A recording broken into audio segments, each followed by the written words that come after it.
Senora Giuditta, your tomboy has started a fight with the boys again. The neighbors screamed desperately, and then they all ran around like crazy and banged on buckets. My head almost burst, and it's all your rascal. Lock him in the basement, and before that, give him a good beating. Don't worry so much, Senora Antonella. When his father returns from work, he will ask him a question.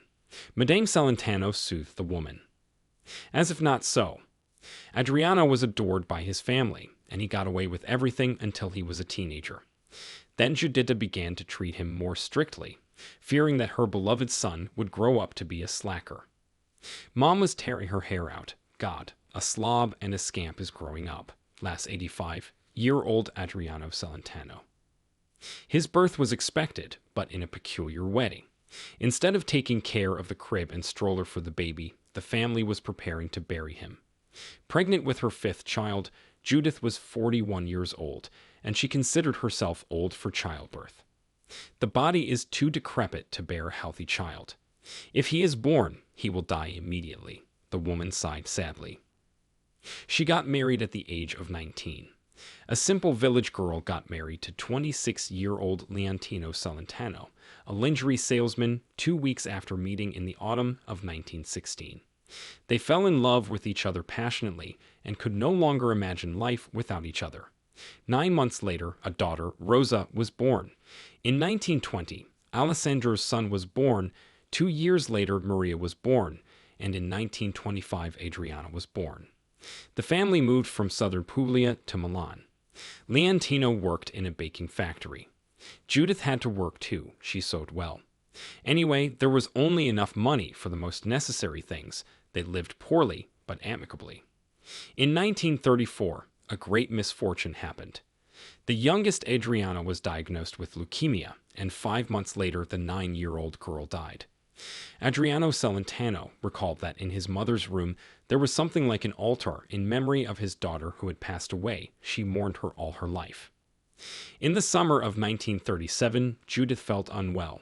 She was sick, dizzy, and had heartburn. She decided that she had some kind of terrible disease, perhaps also cancer, like poor Adriana. Senora, congratulations, you are pregnant. The gynecologist stunned the woman. It can't be. My husband and I were sure that there would be no more children. We are old people, Juditta stammered in confusion. But the pregnancy went well, and on January 6, 1938, a new addition appeared in the Celentano family. Yes, what? The big kid weighed more than 5 cake and screamed at the top of his lungs. Big, loud-mouthed, and perfectly healthy. The boy was named Adriano in memory of his dead daughter. Often children are jealous of their parents when another child is born, but here the situation was different. We're adults, Rosa recalled. And then suddenly a tiny brother. So funny. I wanted to squeeze, kiss, and please him all the time. It is impossible to believe that such a decent person has grown out of a kid who is so full of pranks. And so it turned out that Adriano grew up a desperate tomboy, inspiring neighborhood boys to pranks and violent games. And when he didn't like the new 30-year-old fiance of 20-year-old sister Maria, he first teased him, jumping like an imp around a young man, and one day just took off his pants, and the little rascal sent a jet straight at the beautiful enemy costume. The groom said that he would never set foot in this house again. And my son studied very poorly. Celentano's mother recalled. They called me a dumbass, and Adriano just didn't like studying. I went to school just to make faces, tease, and talk nonsense. Friends were always rolling with laughter. He was doing such a thing. He even mocked the priests. What a shame. And it looked so much like the adults were laughing like sheep. And what a bully and a brawler. My brother said, let him go to the boxers, since his fists itch. However, childhood ended at the age of 12, when my father died. The boy dropped out of school and started earning money. He was a turner, a plumber, and a watchmaker. And now I love messing with watches, Celentano said. They have kind faces. If I hadn't become an artist, I would have had the best network of workshops in Europe. But life turned out differently. Since the age of 14, Adriano has been obsessed with music. It wasn't enough to listen to her. Why not try to play and sing yourself? Said and done. By By the age of 17, he had put together the Rock Boys band. He was a fan of Elvis Presley and American comedian Jerry Lewis. By participating in a doppelganger contest, Adriano received 100,000 lire for the image of Lewis. However, the mother did not like all this. I decided all Adriano has to do is become a variety artist. Shame on you, Juditta exclaimed. All these naked girls, dancing, vulgar jokes, feathers, and sequins. How I scolded my son. I was afraid that he would become a scoundrel, a gigolo. He earned a lot of money, brought it to me, so I threw it away.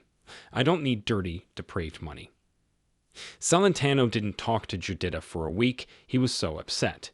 But he knew that he would succeed, and his beloved mother would finally understand that he felt right, what his vocation was. In 1957, the first rock and roll festival was held at the Ice Palace in Milan. Various bands participated, including the Rock Boys. A resounding success. Celentano performs with the band in clubs, and next year, Rock Boys wins the rock festival in Ancona.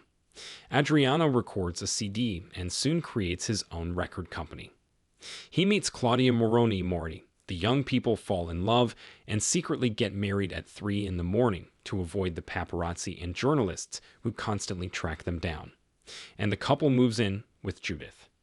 When he achieved success and instantly became famous throughout Italy, I realized my son is going his own way. I have no right to get in the way of a child. For Adriano, his mother was the closest, dearest person all his life. My mother loved me, maybe too much, but her love was not suffocating, on the contrary. It seemed to me that she had 100 gentle hands, always ready to hug me. She gave an amazing sense of protection. When she died, my brother was in the neurosis clinic for 3 months, and my sister's son got divorced.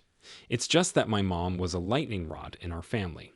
Everyone, when they did not know what to do, said, "Let's go to Mom," or "Let's go to Grandma Judith."